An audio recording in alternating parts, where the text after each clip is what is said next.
विधानसभेत लाडकी बहीण योजना ही game changer ठरली। या योजनेमुळे सरकारच्या तिजोरीवर भार पडेल याचा विचार न करता सरकारने पैशांचं वाटप केलं।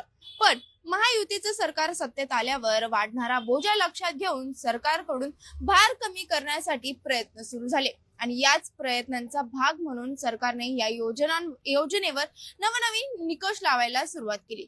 ज्या महिलांचा वार्षिक उत्पन्न 2.5 लाखांपेक्षा जास्त आहे, कुटुंबातील कोणत्याही एक व्यक्ती टॅक्स पेअर म्हणजेच कर भरत असेल किंवा कुटुंबातील कोणत्याही व्यक्ती शासकीय विभागात नोकरीला असेल, अशा महिलांना या योजनेचा लाभ मिळणार नाहीये।